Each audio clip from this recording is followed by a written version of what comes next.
Gurushree public സ്കൂളിൽ ലോക പരിസ്ഥിതി ദിനാഘോഷം നടത്തി. പുല്ലൂറ്റ് ഗുരുശ്രീ പബ്ലിക് സ്കൂളിൽ സയൻസ് ഡിപ്പാർട്ട്മെന്റിന്റെ നേതൃത്വത്തിൽ പരിസ്ഥിതി ദിനാഘോഷം സംഘടിപ്പിച്ചു. സ്കൂൾ പ്രിൻസിപ്പൽ ഷൈനി ജെ പരിസ്ഥിതി ദിന സന്ദേശം നൽകി ഉദ്ഘാടനം നിർവഹിച്ചു. വൈസ് പ്രിൻസിപ്പൽ ഭാഗ്യ പി മേനോൻ വൃക്ഷത്തൈ നട്ടു. 10-12 ക്ലാസുകളിലെ കുട്ടികൾ പരിസ്ഥിതി സംരക്ഷണത്തെക്കുറിച്ച് സ്കിറ്റ് അവതരിപ്പിച്ചു. കുട്ടികൾ പോസ്റ്ററുകളും പ്ലക്കാർഡുകളും കയ്യിലേന്തി എത്തിയതും ചടങ്ങ് മനോഹരമാക്കി.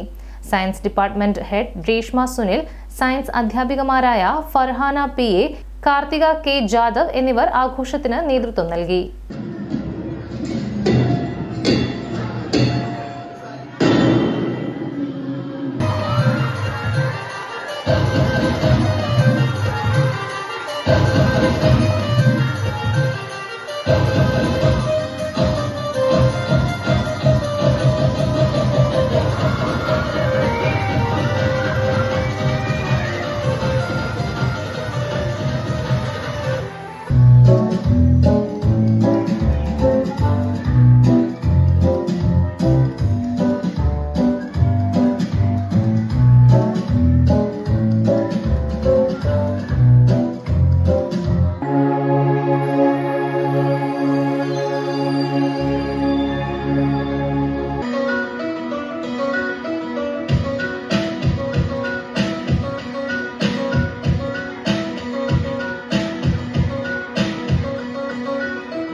ഭൂമി പുനഃസ്ഥാപിക്കൽ, മരുഭൂവൽക്കരിക്കുക, വരൾച്ചയെ പ്രതിരോധിക്കുക, വളരാൻ വേണ്ടുന്ന പുൽനാമ്പിനെ പോലും കരിഞ്ഞുണക്കി കളയുന്ന നീചപ്രവൃത്തികളാണ്